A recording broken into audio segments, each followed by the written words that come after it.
What are the elements of a positive school culture? This is what we're going to discuss today.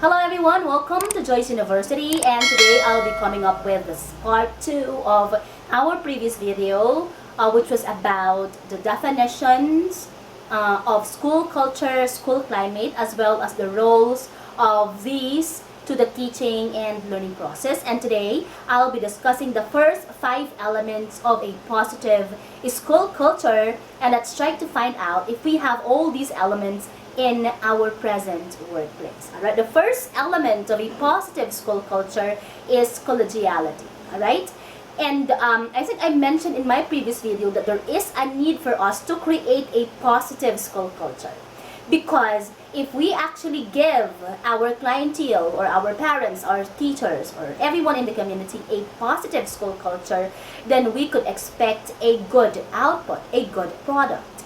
And the first element is collegiality. When do we say that our workplace has this? If the school atmosphere is friendly, if you feel at ease in the classroom, in your school, if there is comfort, you feel comfortable in your school, then there is collegiality.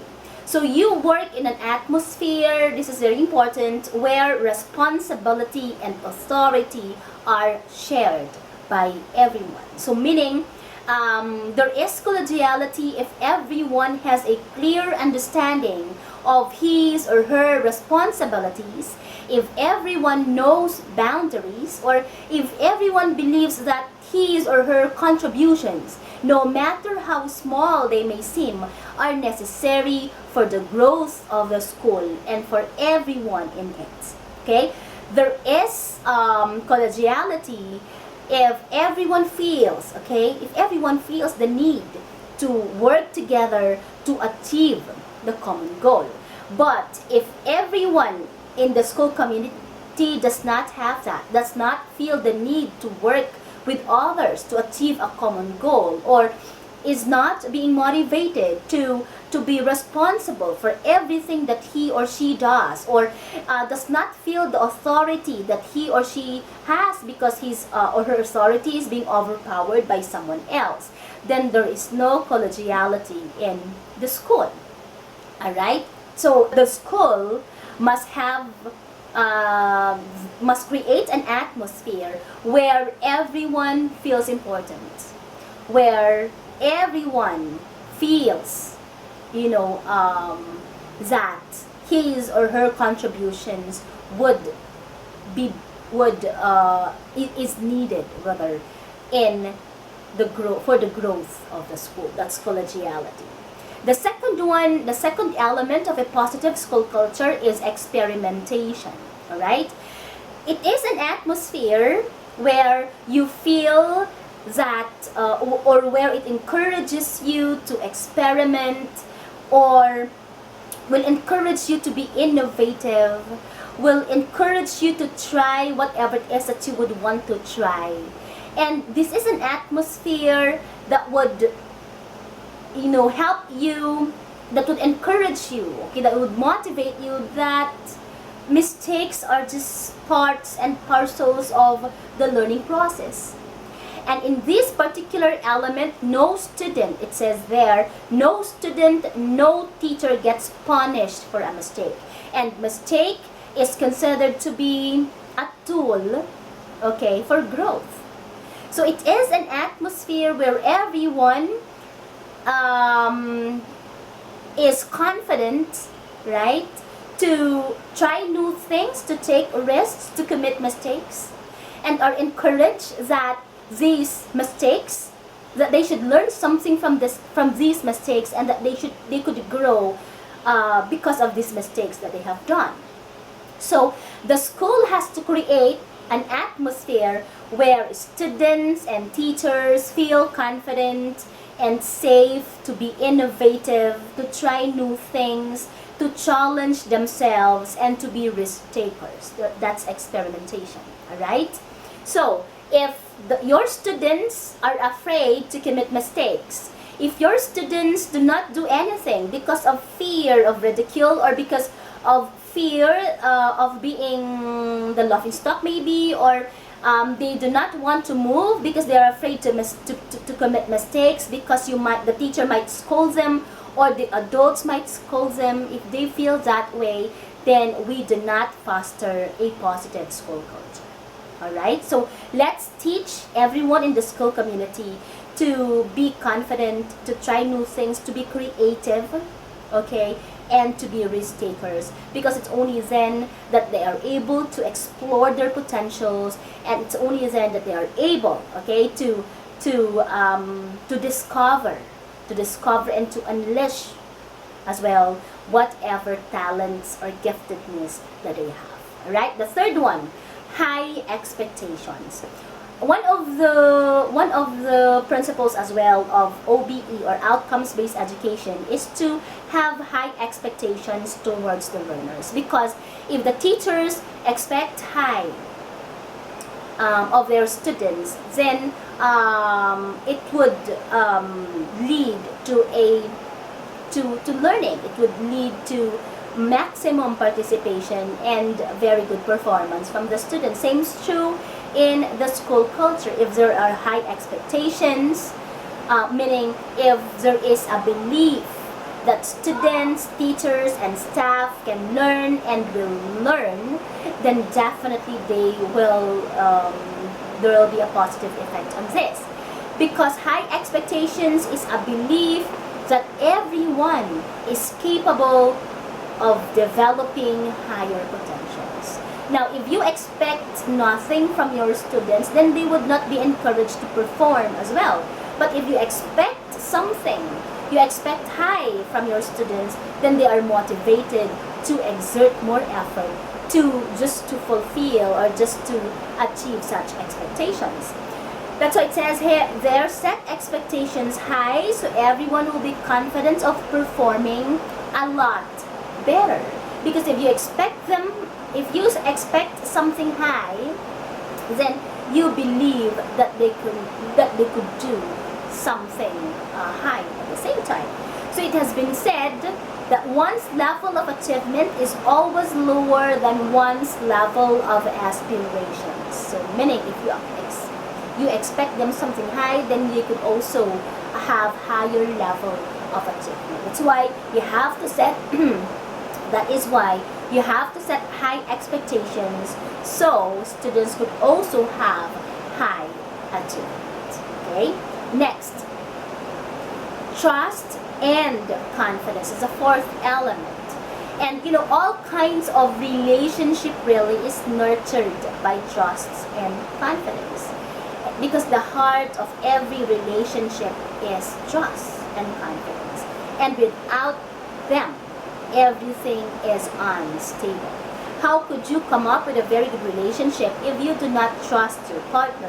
Or how could you come up with a very good classroom atmosphere if you do not trust to your students, if you are not confident that they could do a lot better?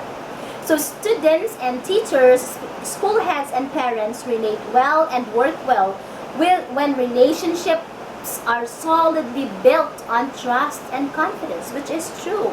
If there is trust, if there is confidence, then relationship will be better. If there is trust and if there's relationship, then everyone is motivated to perform a lot better. But there are factors that I would like to reiterate to foster trust and confidence. The first one is consistency. This is very important. Being consistent is the key, if they say. Do what you say you do. Your actions must be in consonance with your words. Your words, okay, must be applied. Because there are some teachers, there are some leaders, school heads or principals or administrators that, that do not apply what they say. They do not practice what they preach. And if the people in the community would see that, would see you as an inconsistent person of the school community, then you will not be trusted that much by everyone. Okay? You will not, people would think that you are of no good. So consistency is what we have to practice every now and then. We have to do what we say we would do. Alright? Next, competence. Competence. How could you trust an incompetent person? How could you give your confidence to someone who is not even aware of what he or she does? For someone who is not even qualified for that task? For someone who is not even competent with what he or she is expected to do? So, of course, for you to get the trust and competence of the people around you, for you to get the trust and confidence of the people around you, you have to show them that you are competent, that you are capable, and that you could do what is expected of you, or you could even go beyond what you ought to do. Competence is very important. The next one is vulnerability. You don't have to be perfect to be excellent, and that you also have to acknowledge areas where you can improve. Okay? Do not show an image na I can do this, I'm perfect, I'm all-knowing, because you are not. Okay?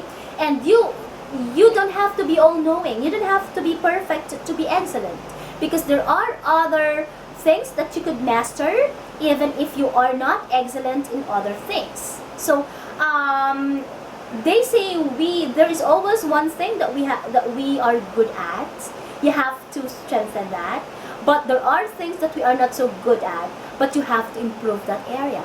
If you think you are not good in this particular aspect, then you have to exert extra effort to at least learn that particular aspect. Hindi yung alam mo na nga na hindi mo alam ang bagay na yun. You are not even doing anything pa for you to be knowledgeable as regards to that. Okay? And the last one is there must be compassion. You must be compassionate. You must treat people kindly. Okay? No matter what position you have or you hold, it is your responsibility to be compassionate. It is your duty to treat people kindly. Okay?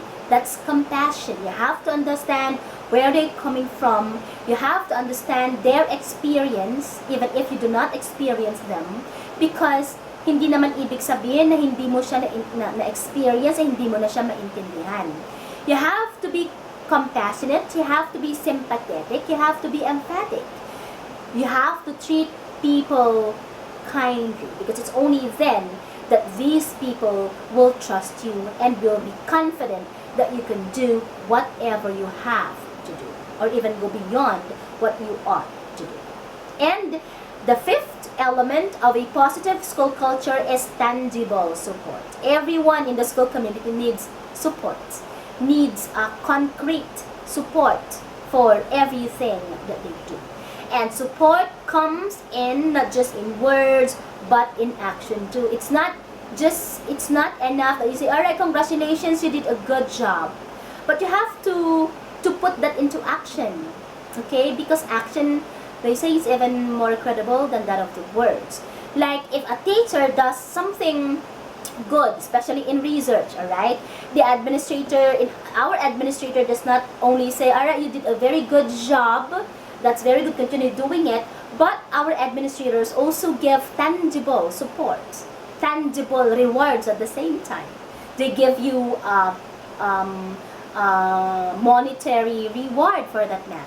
Okay? So everyone needs tangible support, not only abstract support. The words that you say must be put into action. So those are the first 5 elements of a positive school culture. I'll be coming up with the last video, so we're discussing about the last 6 elements of a positive school culture. Okay? Bye-bye. See you next time.